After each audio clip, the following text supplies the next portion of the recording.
নির্বাচন কমিশনের ফুল বেঞ্চের সামনে পশ্চিমবঙ্গকে নিয়ে নালিশ বিজেপির প্রতিনিধি দলের। হারের ভয় বেপরোয়া হয়ে ভোটারদের ভয় দেখাচ্ছেন মমতা বন্দ্যোপাধ্যায়। প্রতিটি ভোটারকে ভয় দেখানো হচ্ছে।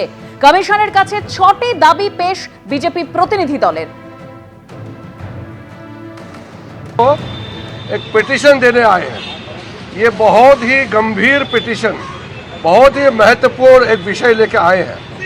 अभी जो चुनाव हो रहे हैं 5 राज्यों में, उसमें से सबसे विशेषकर पश्चिम बंगाल में चुनावों को पूरा हाईजैक करने के लिए, लोकतंत्र को पूरा कब्जा करके, लोगों का अपना मत देने का अधिकार को वंचित रख करके, डरा धमका करके पश्चिम बंगाल में जो तबाही मचा रखा है, वहाँ के मुख्यमंत्री ममता बनर्जी और तृणमूल कांग्रेस ने जो हालात बना के रखा है, उसको लेकर के गंभीर चर्चा इलेक्शन कमीशन ऑफ इंडिया के साथ हम लोगों ने बैठक की।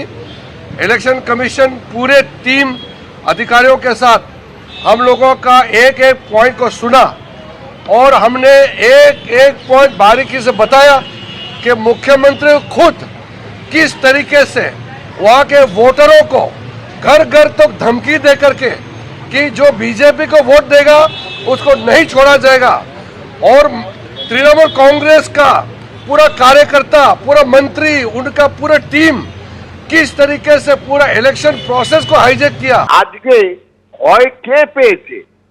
বিজেপি ভয় পেয়েছে বলে তারা দৌড়ে গেছে যে আমরা চাইছি মমতা বন্দ্যোপাধ্যায় যাতে প্রচারে অংশ না নিতে পারে, যে মমতা বন্দ্যোপাধ্যায়কে প্রচার থেকে আটকাতে হবে।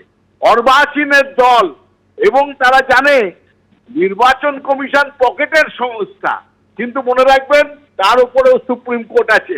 এইসব অন্যায় আবদার, নিজেদের খেলার পিচ, নিজেদের উইকেট, নিজেদের আম্পায়ার, তা সত্ত্বেও যে এই ভয় ভীতি, বিজেপি খেলার আগেই হেরে বসে আছে, আজকের ঘটনাতেই সেটা প্রমাণিত। পরপর ওসি বদল সঠিক সিদ্ধান্ত কমিশনের।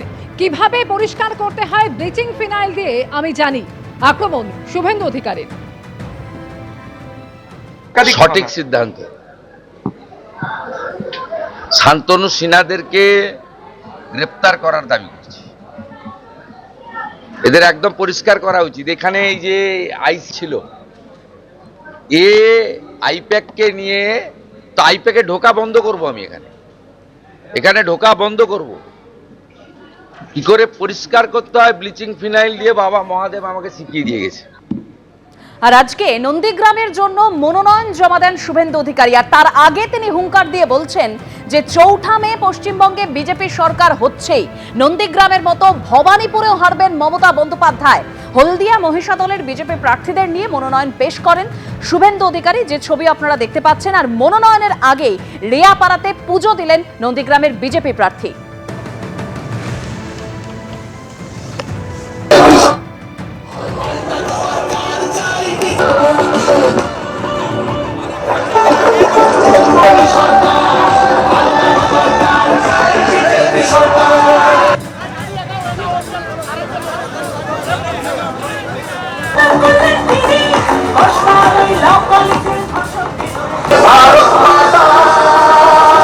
চৌঠা মে পশ্চিমবঙ্গে বিজেপি সরকার হচ্ছে।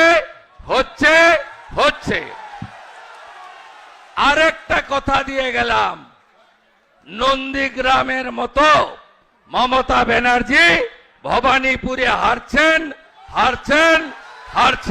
গত সপ্তাহে আপনারা দেখেছিলেন কেন্দ্রীয় স্বরাষ্ট্রমন্ত্রী তিনি এ রাজ্যে এসে এখানে সাংবাদিক বৈঠক করে তৃণমূলের বিরুদ্ধে চার্জশিট পেশ করেছিলেন।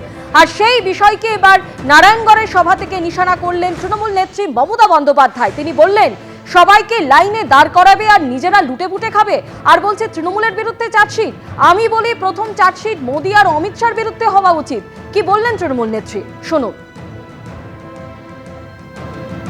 বিজেপির সরকার এত বজ্জাত আমি জীবনে দেখিনি, এত অত্যাচার আমি জীবনে দেখিনি, এত স্বৈরাচার আমি জীবনে দেখিনি, এত অনাচার আমি জীবনে দেখিনি। সবাইকে লাইনে দাঁড় করাবে আর নিজেরা সব লুটে পুটে খাবে। আর বলছে কি তৃণমূলের বিরুদ্ধে চার্জশিট।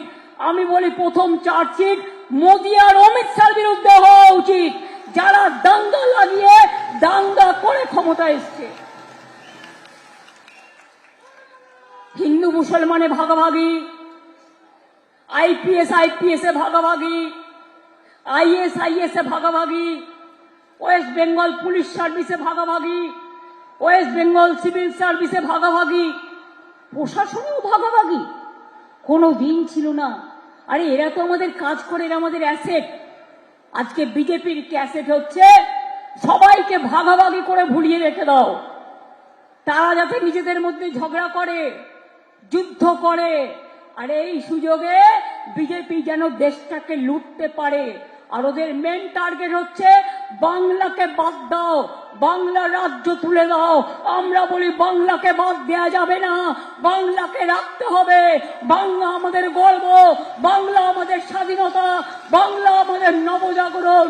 ভোটের দিনক্ষণ ঘোষণার পরই আমরা দেখেছিলাম মুখ্য সচিব, স্বরাষ্ট্র সচিব থেকে একাধিক রদবদল, অর্থাৎ পুলিশ প্রশাসনে একাধিক রদবদলের পর এবার ডেপুটি সিইও সুব্রত পালকে সরিয়ে দেওয়া হলো। ডেপুটি সিইও অর্থাৎ ডেপুটি মুখ্য নির্বাচনী আধিকারিকই বদল করে দিল নির্বাচন কমিশন। সুব্রত পালের জায়গায় নতুন ডেপুটি সিইও হলেন রাহুল নাথ। আমরা আরো বিস্তারিত জানবো, সরাসরি আমাদের প্রতিনিধি রুমা পাল এই মুহূর্তে আমাদের সঙ্গে রয়েছেন। রুমা,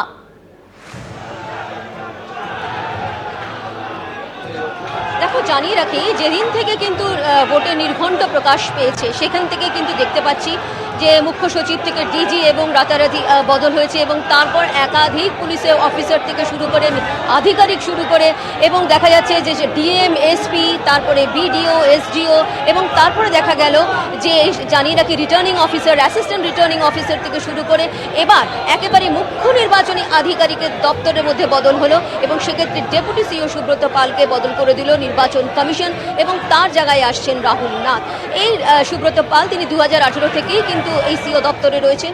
সিও দপ্তর যেটা পুরনো অফিস ছিল, এবং সেখান থেকে কিন্তু 2018 সাল থেকে তিনি রয়েছেন, এবং যখন মুখ্য নির্বাচন কমিশনার জ্ঞানেশ কুমার এসেছিলেন সেই সময় দেখা গিয়েছিল তিনি যাবতীয় সমস্ত দায়িত্ব সামলাচ্ছেন। সেই সুব্রত পালকে কিন্তু সরিয়ে দেওয়া হলো নির্বাচন কমিশনের তরফ থেকে, এবং তার জায়গায় আনা হলো রাহুল নাথ। এই রাহুল নাথও কিন্তু এর আগে সিও দপ্তরে ছিলেন, তাকে সরিয়ে দেওয়া হয়েছিল আগের নির্বাচনে, এবং আবার এই নির্বাচনে কিন্তু তাকে আবার নিয়ে আসা হচ্ছে এই সিও দপ্তরে, এবং সুব্রত পালকে কিন্তু সরানো হচ্ছে হেলথ ডিপার্টমেন্টে। একদম রুমা, তুমি আমাদের সঙ্গে থাকো। অর্থাৎ সুব্রত পাল, যার ছবি আপনারা দেখতে পাচ্ছেন, তিনি 2018 থেকেই মুখ্য নির্বাচনী আধিকারিক হিসেবে কাজ করছিলেন, ডেপুটি মুখ্য নির্বাচনী আধিকারিক হিসেবে কাজ করছিলেন। আর এবার ডেপুটি মুখ্য নির্বাচনী আধিকারিক সুব্রত পালকে সরিয়ে তার জায়গায় নিয়ে আসা হয়েছে রাহুল নাথকে। 2018 থেকেই সিইও দপ্তরে কর্মরত সুব্রত পাল, তাকে এবার সরিয়ে দিল নির্বাচন কমিশন, এবং তার জায়গায় এবার নিয়ে আসা হলো রাহুল নাথকে। আর এই সুব্রত পাল, যিনি এতদিন ধরে ডেপুটি মুখ্য নির্বাচনী আধিকারিকের জায়গায় কাজ করছিলেন, তাকে আপাতত স্বাস্থ্য দপ্তরে পাঠানো হয়েছে। এবিপি আনন্দ, এগিয়ে থাকে, এগিয়ে রাখে।